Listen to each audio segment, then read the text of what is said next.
Hoje nós vamos meditar em 1 Coríntios, capítulo 9, e é importante que você tenha, acima de tudo, o seu coração aberto para que essas palavras possam penetrar nele e produzir frutos de salvação. Vamos meditar?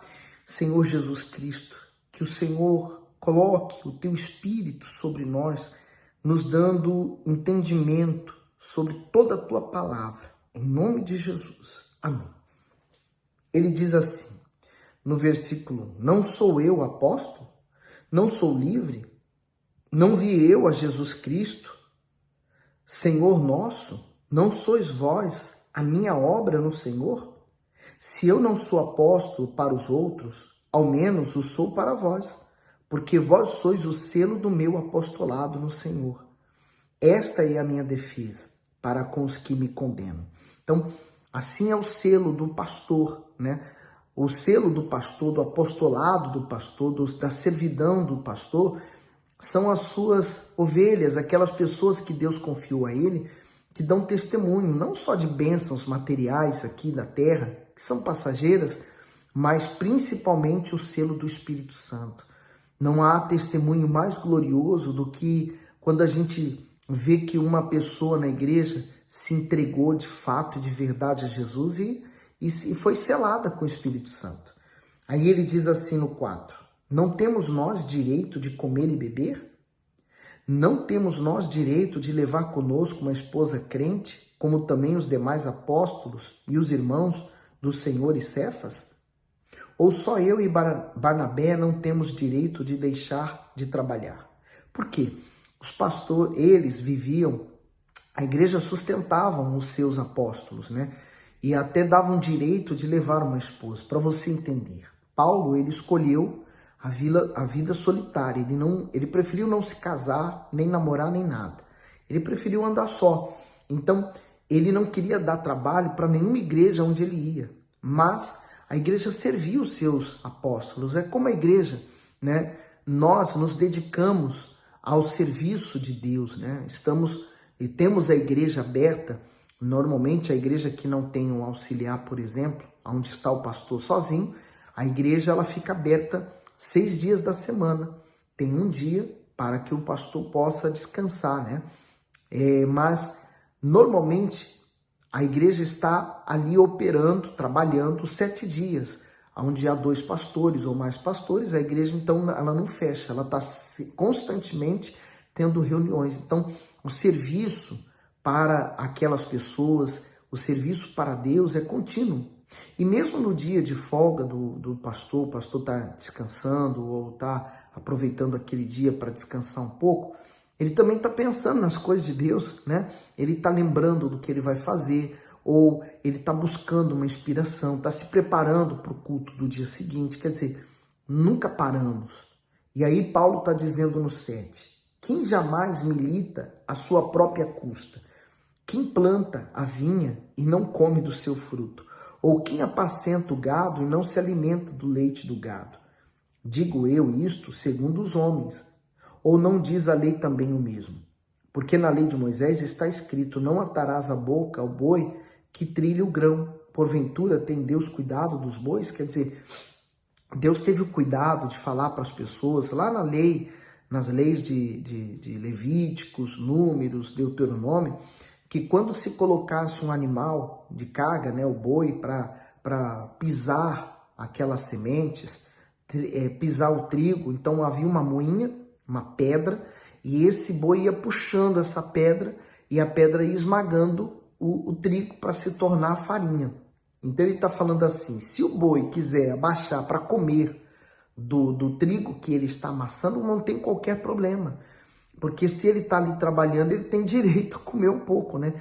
Porque o ser humano, ele é tão egoísta que ele, às vezes, ele chegava ao ponto de bater no animal para ele não comer o que ele estava ali amassando, mas ele estava com fome. Então ele falou assim, deixa ele comer. No 10, ou não o diz certamente por nós, certamente que por nós está escrito, porque o que lavra deve lavrar com esperança, e o que debulha deve debulhar com esperança de ser participante. Se nós vos semeamos as coisas espirituais, será muito que de vós recolhamos as carnais? Se outros participam deste poder sobre vós. Por que não e mais justamente nós? Mas nós não usamos esse direito, antes suportamos tudo para não pormos impedimento algum ao evangelho de Cristo. Porque o pastor, ele é digno também do seu trabalho. Então ele recebe uma ajuda de custo para se manter, para viver. Então, da mesma forma que naquele tempo. Então isso não pode ser um escândalo para as pessoas. O pastor ter uma vida confortável para que ele possa não ter nenhuma preocupação além da essencial, que é pregar o evangelho, ajudar as pessoas. E aí Paulo, ele diz assim com respeito a ele, 13, não sabeis vós que os que administram o que é sagrado comem do que é do templo? E que os que de contínuo estão junto ao altar participam do altar? Assim ordenou também o Senhor aos que anunciam o evangelho, que vivam do evangelho. Mas eu de nenhuma destas coisas usei, e não escrevi isso para que assim se faça comigo, porque melhor me fora morrer do que alguém fazer vã essa minha glória. Porque se anuncio o evangelho, não tenho de que me gloriar, pois me é imposta essa obrigação. E ai de mim se não anunciar o evangelho. Ele se auto-obrigava, né, a ter que espalhar aquela notícia, mas não como um fardo, não como um peso, como uma obrigação em fato, mas como se fosse uma responsabilidade que ele assumiu, né? Então, o peso dessa responsabilidade é como na reunião, por exemplo, nós vamos fazer uma reunião, imagine que no meio daquelas pessoas haja várias pessoas ali que o pensamento delas é, eu vou nessa última reunião, saindo dela eu vou me matar, por exemplo. Olha a responsabilidade que o homem de Deus tem sobre o altar e as suas palavras, e ele está em contato, em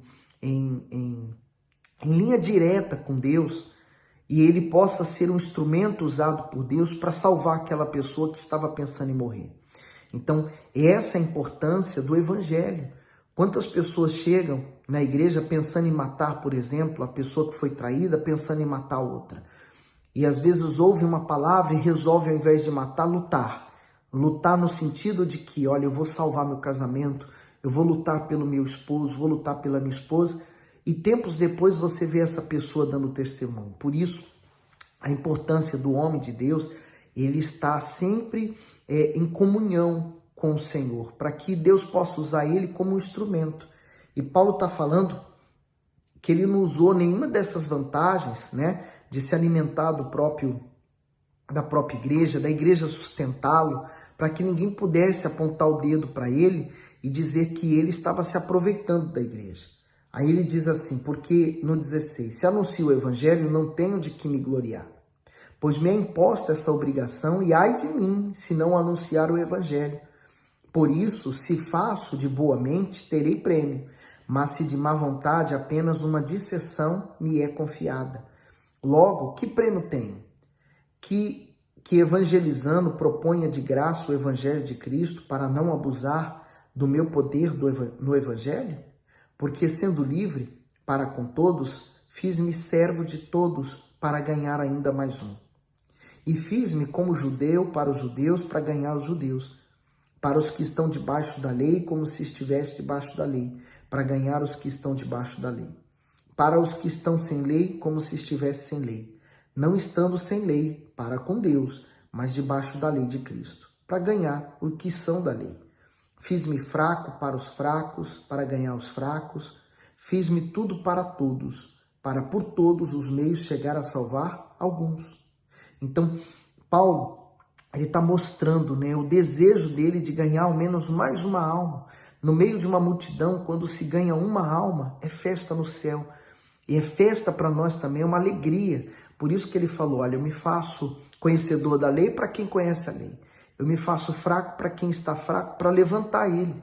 Eu me faço longe da lei dos homens para que eu possa alcançar aqueles que também estão longe. Porque normalmente quem conhecia a lei de Deus, ele se gabava, né? Se achava melhores do que aqueles que não conheciam. E aqueles que se conheciam se excluíam por não conhecer e se achar menosprezado por aqueles outros. Então Paulo, ele estava ali ele se fazia de tudo para que pudesse ganhar ao menos mais um, que ele pudesse encontrar a oportunidade de falar que Jesus Cristo estava ali prontinho para receber aquela pessoa. O Bispo Macedo diz assim, no comentário do 19 ao 23, servo de todos, para servir ao Senhor, Paulo não se importava com as renúncias que teria de fazer. Pelo contrário, ele mantinha continuamente o propósito de alcançar os perdidos por meio do Evangelho, nem que para isso precisasse deixar seus costumes para se ajustar à cultura dos locais por onde passava, mas sem corromper a sua fé. Ele repetia sua decisão de abrir mão da própria liberdade, dos seus gostos e dos seus direitos, para que ninguém se indispusesse a crer no Senhor Jesus por causa dele. O lema da vida do apóstolo era para ganhar ainda mais um. Com isso, ele não se poupou das dores para honrar o céu com o mais precioso lucro, almas salvas.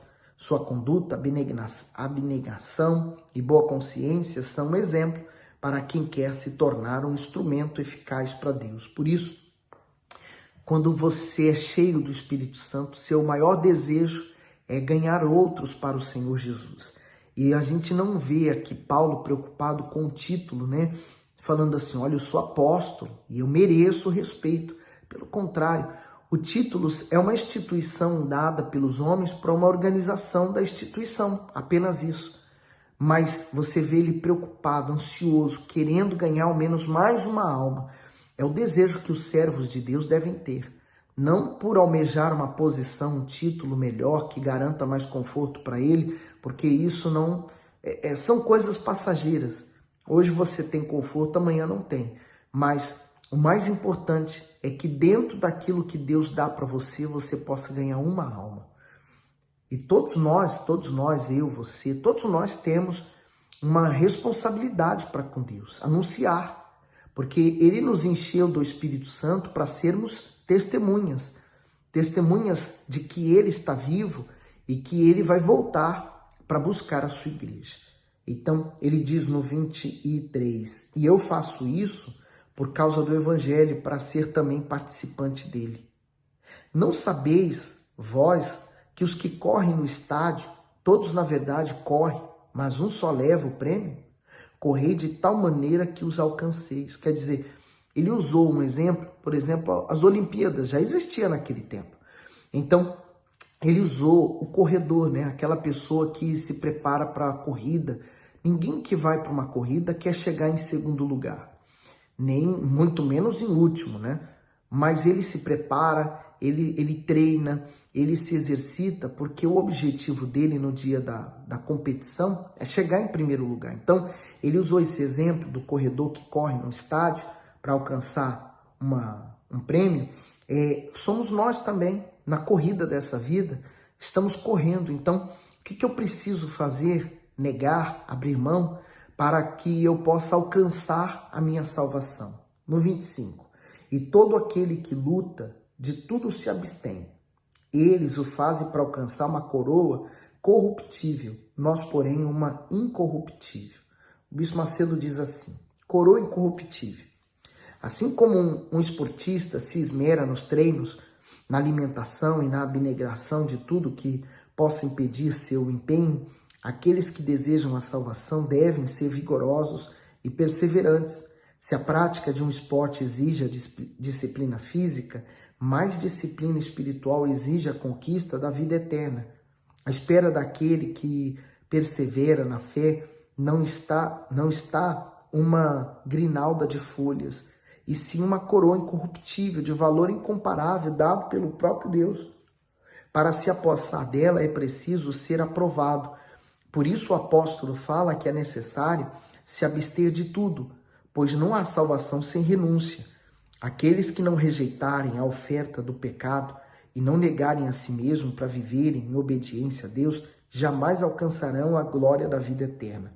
Porque eu digo a você, abrir mão da sua vontade é a coisa mais difícil que tem. Você tem que estar realmente em espírito, vivendo em espírito, para que você consiga negar a sua vontade. Porque diante de uma tentação, A sua carne, ela vai gritar por ela vai desejar ela. E às vezes o desejo é tão forte, é tão intenso, e se você não está no Espírito, que você termina fraquejando, caindo, e com isso, levando a sua vida espiritual buraco abaixo. Por isso que ele fala que todo aquele que luta se abstém. Quer dizer, o que você precisa se abster para ter a salvação? Se abstenha. Mas aí você tem que ir fortalecendo o seu espírito na comunhão com Deus, na busca ao Espírito Santo. Você busca conhecer o Senhor Jesus através da palavra. Você pode notar que os evangelhos, agora as cartas, Atos dos Apóstolos, vai tudo gira em torno de Jesus. Jesus que é a fonte da vida, Jesus que é a fonte das águas e Jesus que vai voltar. Então nós estamos vivendo numa era em que nós estamos, como igreja do Senhor Jesus, à espera do seu retorno.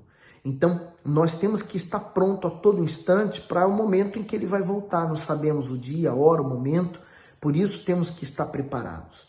Aí ele diz no 26, pois eu assim corro, não como coisa incerta, assim combato, não como batendo no ar.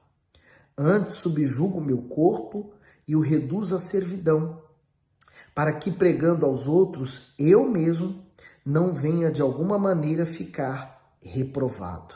Então ele fala, né? Veja que importante, ele não está correndo por uma coisa incerta. Ele sabe pelo que ele está correndo, ele sabe pelo que ele está buscando, né? Ele está combatendo, mas não por uma coisa incerta, sem motivo.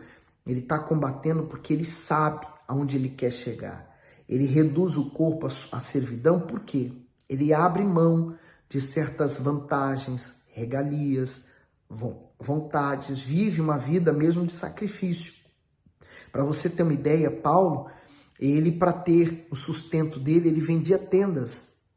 Ele vendia tendas, fabricava e vendia tendas, para poder ter o sustento próprio, não depender de nada da igreja, de ninguém.